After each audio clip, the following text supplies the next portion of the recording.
we were there yesterday, and I don't think it could have gone more wrong than it did. Yeah. And, you know, the way I look at it is that NUNO just got it wrong completely from start to finish. Even the changes he made, well, maybe not the changes he did make, but the changes that he didn't make probably were another down point to him. But we were talking before we just got on air, and I think what you said was absolutely spot on. You said that he overthought the process of picking that team, and why Winks played, I have no idea. Mm-hmm. And it just didn't make sense to me, a lot of the decisions he made and the way we set up yesterday. I mean, we just got completely overrun by Crystal Palace, especially in that midfield. That midfield was non-existent from Tottenham with Skip and Winksy in the middle. I mean, Dele Alli, he's turned into a better centre-back than he has going forward. Literally, the challenges he was making in our box to like goal-saving challenges were absolutely phenomenal. But he's a better centre-back than he is going forward now. Yeah, literally. And I don't know. I think NUNO...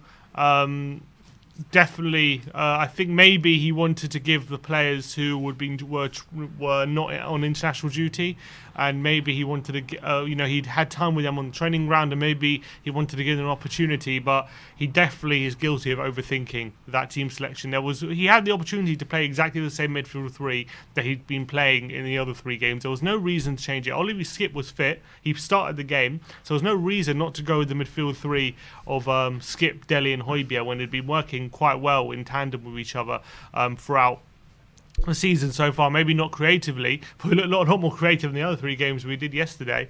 He could have given Brian Hill an opportunity on the left wing. He decided against it. He decided to change it to kind of Dele and Lucas more like tucked in with Kane up front. And he also decided to change the back four a lot more, which that was the one where most people could probably understand, because we were Joe Rodon was lacking fitness and whatnot. Emerson had come in and was going to be our first choice right back, and to be fair, our back four, apart from maybe Emerson in the second half where he kind of got a bit destroyed, our back four was looking solid throughout most of the game before we're sending off. Yeah, exactly. So I would say that we did look fairly comfortable in defence before Tanganga got sent off. Let's be honest. But there was just too much change. Like there wasn't a reason. I can understand the change of the back line, but even that was like still he's changing up quite a bit. But then why change midfield? And then because you're changing midfield, you're also changing the attack as well. And I felt like creatively, first of all, Winks, Højbjerg and Skip, they're all just such safe passers. None of them would do anything daring. Not just safe passers, but on the ball, dribbling-wise, committing players, creating space.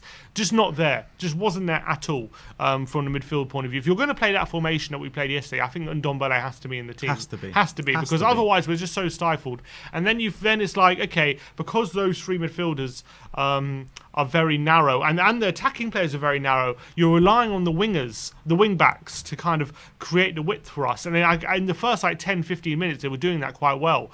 But then once Zaha started to push us back, that was it. It was like we had no game plan to go forward, and we just were pretty much penned in. From about half an hour into the game till the end of the game, we were pretty much penned in for the whole time. And even in the latter parts of the first half, the last 20 minutes of the first half, Palace had all the possession.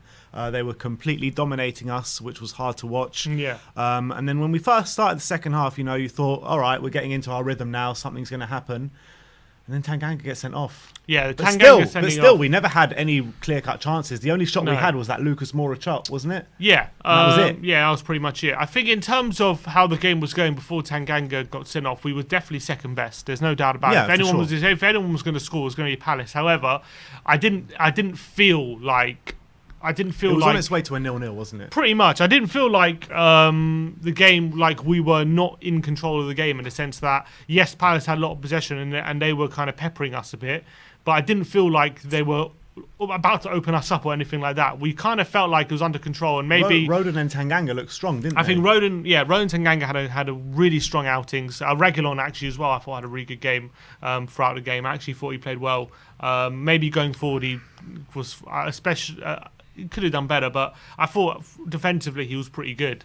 Emerson, I thought for the first half, I actually thought he was okay up until the last like 5 minutes of the first half. Yeah, first like 15 minutes, I would say he looked good, and then I think defensively for most of the first half he looked alright, and then right at the end of the first half he got spun by Zaha right at the end, and they created a chance, and then after that I don't know what happened. He started to lose confidence or whatever it is, and then all of a sudden, and especially when we went down to 10 men, he found it very difficult to contain Zaha, which I understand because that second half, he had such a torrid time. But when you're down to 10 men, and when you're down to 10 men, you have to rely on your one-on-one battles. That's the only way you can win the game, because you can't afford to commit men to double up on certain players because you're leaving way too many holes in other places. If you're using other players to cover, you have to rely on your one-on-one battles, unfortunately, and Emerson was pretty much, he was hung out to dry a bit in that system because they were down to 10 men, but on his debut as well, so it was difficult for him, but you were hoping maybe he could compete better against Zaha, but Zaha had him on toast pretty much. I thought he got absolutely destroyed in that second half, and I wasn't impressed with him going forward either. When I saw him go forward, I saw him kind of being a bit awkward on the ball. I saw him kind of not really attacking the wing back and really trying to take him on and really take him on at all, really. I think maybe he took on his fullback maybe 2 or 3 times without any success, not getting any crosses in the box, really. So I thought it was just a poor debut all round for Emerson. But look, I'm going to give him a pass because it is his debut, and his first game in English football, so it's difficult. We said it in our previews. We were saying that Emerson to come up against Zaha on his debut is going to be very, very difficult. Yeah, that's why I didn't want it. I didn't want him to. And that's another thing. Roden came on and was pretty good. Yeah. I thought he played really well. I know we ended up conceding 3 goals near the end, but I also goes to show that maybe he could have played Tanganga right back and brought Roden in. He could have started the game. Of course, that's what we're saying. The NUNO was completely wrong in the kind of system he played. He brought in Winks to the midfield for no reason when Skip was there. Completely no reason. He should have brought in or Tanguy, or just left it the way it was with Dele, Højbjerg and Skip. And have Hill there. And the defence, he should have kept Tanganga where he is and put Roden there in the middle. And that's what he should have done. I mean, and instead of Sonny, he should have brought in Brian Hill. Yeah, exactly. That's what he should have done. Maybe I'm just getting to Nuno's head. I reckon what he was thinking is he didn't want to start Hill, Kane, and Lucas because we know how Nuno likes his second half substitutes. He likes to have something in reserve to bring on and change the game late on. He's done that a lot for Wolves, and I think he was thinking, if I start Hill, because we know Hill was about to come on before the red card. He was stripped off, ready to come on, and then the red card changed everything. So I think he was thinking was, I don't want to start them 3 because if it's not going well, I don't really have anything on the bench to change it going forward, and he doesn't want to use all his cards basically before the game. That's what I'm thinking. That's the only real excuse I can think of why he wouldn't start those 3, but I think he just got it horribly wrong, because when Kane dropped deep to try and receive the ball, there were no runners. Dele's not quick enough from that kind of position. I hardly even saw Kane the whole game, to be honest. Yeah, he was very difficult. Was absolutely anonymous. Harry. When he received the ball from deep, he didn't have any support. When he received it further forward, there was no one around him. He had 4 defenders each time, and there was literally no help. Lucas Moura, he did most of the creative work with his dribbling ability, but when he was past 3-4 players, I felt like there was also nothing there for him. Kane struggled in that kind of system. And then what happened was, because the fullbacks were tasked with providing the width, once they were penned back, we had no width, and we were really badly struggling in those wide areas. And whenever Winks or Højbjerg came over to support the wing backs, because Dele and Lucas, it didn't seem to be their role to support the wing backs. It seemed to be the centre mid's role to support the wing backs. And then all of a sudden, Conor Gallagher was getting a free run in the centre, and it was just all wrong. It was completely wrong. You've got to give credit to Palace, because I think the Palace of old, even with our setup, might have struggled a bit more because of how pragmatic they used to be, and they didn't used to be as comfortable in possession as they were yesterday. You could see yesterday, once we gave them encouragement, they were able to play out wide, create openings. Conor Gallagher was able to create openings. I do think most of their joy came out wide. I think through the centre defensively, even up until we conceded, I thought defensively we were pretty solid. Yeah. I think through the centre they were struggling to create, but once they got out wide, especially down Emerson's side, that's where they were getting all their joy. And to be fair, it took a really stupid penalty for them to get their first goal, and that really opened it up. And once they got their first goal, they're always going to go on and win. But from that aspect, I felt a bit sorry for Nuno, but I do think he got it completely wrong from his selection, and that's the main reason why we weren't creative and weren't good going forward was because of his selection, I think, and that's why his selection and his tactical setup as well. And and it was done. Patrick Vieira pretty much outdid him big time yesterday on that football pitch. And you got to give it to Palace because they played really well. They set up a possession-based style of football, which we haven't seen from them for a very long time, or if ever, Crystal Palace. And you got to give it to them because they played very well. They played us off the park, and they thoroughly deserved their 3 points. They really did. But you got to put all the blame pretty much. I would say pretty much 100% of the blame goes on Nuno yesterday. And going forward, we were completely anonymous. All it was Kane. I hardly even saw Kane during the game, but every time he got the ball in the second half, like you said, he was crowded out. Lucas was fighting a losing battle, no support whatsoever, and it was just shocking. We pretty much had two attackers pretty much up the pitch. Dele was trying as well, but I felt like he always got, because the midfield three, they got caught putting fires out on the wing. Dele kind of had to fill in the centre. He became like we had like 4 centre mids by the time the game was finished. Dele became an extra centre mid, and then we had the wing backs being penned back by Zaha and Ayew and whatnot. They were penning us back. We had no way out. We had no outlet. And it kind of was like Kane and Lucas against their whole defence, pretty much. That's what it felt like. It was Kane and Lucas against their whole defence, and it was their whole attack against like 8 men at the back all the time. Pretty much. And that's why when it was 11 against 11, I thought we were pretty solid. But once the 10, I think against 11, we weren't necessarily going to lose, but we definitely weren't going to win. But 10 versus 11, that's what lost us the game. We lost the game because Davis. I think Ben Davis came on. I always thought it was a recipe for disaster having Davis against like Benteke and the like, but that's not how we struggled. He struggled because that stupid handball he gave away. He had his arm out, and it's a handball at the end of the day. It's harsh because he's positioning his body to block the shot, and he kind of isn't aware of his arm position. But in this day and age, you have to be aware of your arm position, and it was out like that, hit his arm, and it wasn't like one of those near the shoulder. It was like bam on his arm. It's a penalty, and that's it. And on Jaff, brilliant performance before the sending off, and obviously, but it's just unfortunate that sending off basically ruined the game for us. Yeah, for him, unfortunately. Well, I mean, look, the game wasn't exactly going the best way anyway. But you never know what would happen. We could have easily nicked a 1-0 or something like that. But as we've seen with Tottenham, if just this season, we up our game in the last stage of the game, and things can very easily turn. If Hill comes on at that point, maybe we'd change the tactic, and maybe we actually go on and maybe. And we don't know. The first 60 minutes weren't good enough. Nowhere near good enough from Tottenham. No, but I'm saying the red card killed the game for us. It did kill the game. It did kill the game. But, it doesn't say we wouldn't have lost the game if it was 11-11, because it could have easily gone that way as well. I wouldn't have been 3-0 if it was 11-11. No, definitely not 3-0, that's for sure. Definitely the red card was a main factor in that, that's for sure. But what I was saying on Japhet Tanganga, he was having such a good game.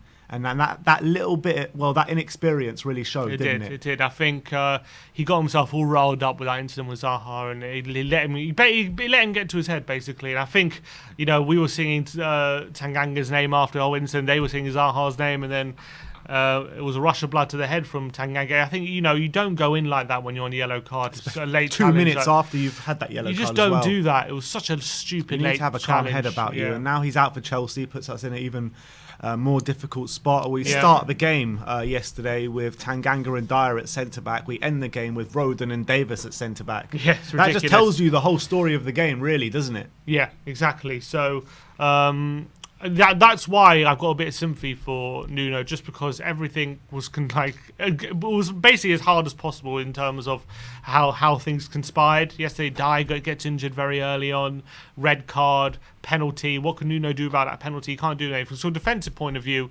the the goals we conceded and from defensively, I actually think we defended well and defense was pretty solid. And I think the defensive setup was good.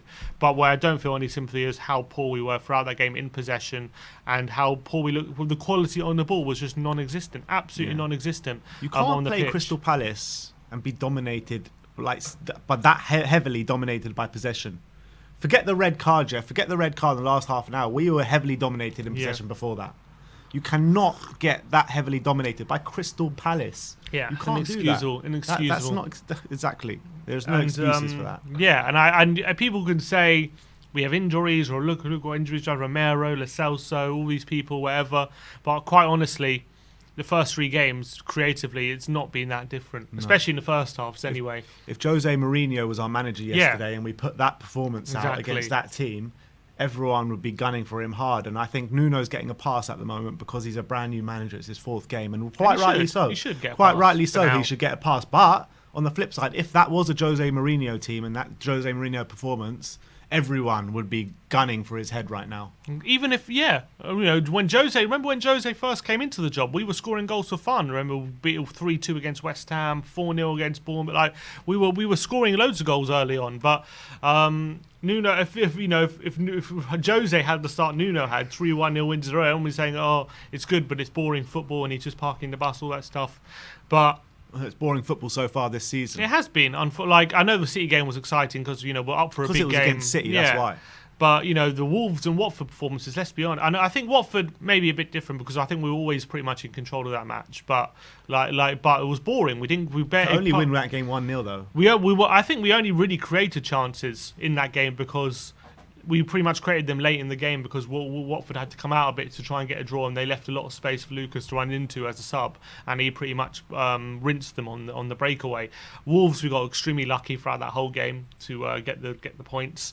Again, the only chances we created were late in the game once we were already 1-0 up, and Wolves had to kind of on the counter attack. We created some chances, and yesterday we didn't get that opportunity because it was 0-0 the whole time. They scored the first goal. And we didn't really have one opportunity yesterday. We had one shot. Was Lucas Moura's shot? One shot, Lucas Moura straight down the throat. That's it. We didn't have one other even slight opening. No. Yesterday. That's because every time we went forward, it was one man going into their half alone. That's all it was. Yeah. Every single player was in our own half. And any time we passed that halfway line, it was either Harry Kane on his own or Lucas Moura on his own. Which didn't pen That's them back all at it was. all. We didn't pen them back. I don't understand how Harry Winks keeps getting a game of football. But look, if Harry Winks plays with Dele and Højbjerg or with an Ndombele, it makes more sense. But why play Winks, Skip and Højbjerg together? Why do that? I don't understand it. And Winks on the left-hand side of a centre mid. It doesn't make sense. In any situation where you have Winks and Skip in the same team. Why? There was no need for it yesterday. There was absolutely no need for it. So I don't know what he was thinking, Nuno. He was just overcomplicating it. I think he overthought too much about the injury situation and what the squad's in. He could have just kept as much consistency with the first 3 games as possible with the team selection, and we might have looked a lot more functional than we did yesterday. We just looked so dysfunctional, and it was for the first, as you said, first 15-20 minutes, we were actually pressing quite well. We nicked the ball in their half a few times, and we looked quite dangerous. And then once they started to get hold of the ball, Palace, it's like it very similar to last season, like early starts, looking good and then just dropping off and giving possession up and not pressing forward at all. The pressing just left after about 20 minutes. It was it. When I was speaking to people at half time, everyone's like being, oh, this is rubbish, this is rubbish, this is rubbish. And I was like, look, let's calm down a bit because every time this season we've looked so much better in the second half. That made me look a right idiot, didn't it? Yeah. We looked a lot worse. But to be fair, before the red card, maybe we could have happened. You don't know, because I think in the first 15 minutes we looked a bit better than in the first. Not a lot better, but a bit better than in the first half. But that red card, obviously, that was a killer. He made no changes to try and. I would have brought Ndombele on at half time. Me too. I thought that game was crying out for Ndombele. So obvious. We needed, and against Watford it was as well. But what's the most annoying thing is that, like, looking at the lineup before the game, it was so obvious what the problems were going to be. Everyone said it. Everyone said it. Everyone. It was clear as day what the problems were going to be. I said it in the vlog. I'm not sure about this lineup. It doesn't look great. And then and it pretty much played out exactly how you thought it would play out. like just really low, no quality on the ball. Yeah. Rohit Tatineni says, these tactics would fit in with Son in. Makes no sense without him. Need an outlet who would be quick and remove the pressure from the back line. Yeah, I guess if Son was there to play the runs in behind, it might have had more joy than it would have. But still, I completely agree with that. But you need to get the ball to Son, and you need the quality there on the pitch. And I felt like the players. I don't know if the players on the pitch were able to move situations to get Son in behind. There was one moment in the game that was completely like just laughable when I think it was Kane and Lucas, or was it Kane and Dele, or one of the two players out of those three. They literally had the whole of the Palace team around them, just trying to play 1-2s around the whole team. It was impossible. Like it was like we're back in this playground park again. You know what I mean? Literally, like you're like treating them school. you're treating them like their kindergarten. Literally, player, it's nuts. It was never going to happen. It was never going to happen. It was impossible, and that's why I felt bad for the forward players in a sense, because they were just fighting a losing battle from the start. Right from the start, they had no joy whatsoever, and it's because we're not set up in a way to get the best out of them. We're set up in a way to be solid and to make sure we're containing Palace, but not set up a way to hurt them. And once we had the opportunity to hurt them, we just weren't able at all to do any sort of damage to their back line. Yeah. And it was painful viewing yesterday. It was really painful viewing. I mean, it took bloody ages to get there, ages to get back, but at the end of the day, it was great to be back in the away end again. Yeah, no, and the away fans were full of voice in the first half. It was great atmosphere. I thought we were doing really well, especially when that whole Tanganga incident happened. It was great fun, but then obviously once the sending off happened, it was tough viewing. It was really tough because you see the goal was going to come at any moment once that red card was coming. Yeah. Didn't quite feel it just before the red card, but after the red card, it was obvious. It was only going one way that game. Yeah. And but look. We saw how much a team can struggle to break down. Like, when Chelsea went down to 10 men against Liverpool, a much better side than Palace. You saw how Chelsea were able to be compact and not give Liverpool. Liverpool barely had a chance, even when Chelsea had 10 men. They barely had a chance. And we looked nowhere near that, like the kind of level of solidity with 10 men. It looked like it was just a matter of time before. Yeah. But to be fair, it was a stupid penalty for them to score. It's true, but I was saying kind of...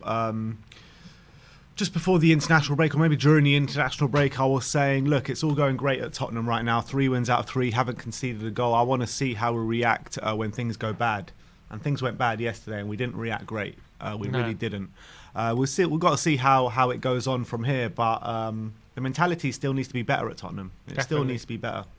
And now we go against Dyer. It looks like Dyer and Tanganga probably out for Chelsea, with Romero and Sanchez coming back. Literally, this couldn't have happened at a worse time. That's all Romero. We Sanchez, have to play kids against Ren. We have to play kids. No choice. No, I don't want to see Kane anywhere near that game. But I reckon he might. He's going to play him. I reckon he will play him because he's good. Because who else is he going to play? Scarlett. Just play Scarlett. I don't think he will. I don't think he will. I hope he does. I hope he does. Nah, I don't know. Because I think I don't know. It depends how seriously he takes the group stages. I don't know. I'm hoping he doesn't, but I've got a feeling he might play Kane. I've got a feeling that he's going to start off with kids, especially this week because of the injuries that have been mounting up and the whole quarantine situation and all that. I think he has to. He has to play a young team this week, and if it goes horribly wrong, then he's got the rest of the group stage to make it up. But this week specifically, with all the injuries and everything that's gone wrong, we have to play the kids in the Conference League. Yeah, it's all gone. So this international break could not have gone any worse for Tottenham, could it? With everything that's happened, just as your luck with the whole Romero and Sanchez incident, and then you first came back, we get 2 injuries, an injury and a suspension. Out centre-back position, and it's like we really could have bloody done with Romero and Sanchez yesterday. Honestly, they screwed us so much. Proper screwed us hard. And then Lo Celso as well. We could have done with him massively yesterday, with the creativity issue. I'm sure he would have thought about putting Lo Celso in there if he was going to do that formation yesterday. Lo Celso definitely would have been part of that if he was available. Instead of who? Winks. He definitely would have been a part of that. Why the hell was Winks there anyway? He shouldn't have been there. But clearly what happened was he doesn't trust Ndombele. He wanted to give Winks an opportunity, so he decided to put Winks there. But I think if Lo Celso was available, Lo Celso would have gone in there for sure. Lo Celso would have gone in there in that formation. So we could have done with him yesterday. And then obviously we have the other injuries as well to Son, which obviously that's obviously a big miss, and just couldn't have gone any worse that international break. Roll on Chelsea. Yeah. Roll on Chelsea. Let's hope we have some players back for them, Bergwijn and Son and whatnot.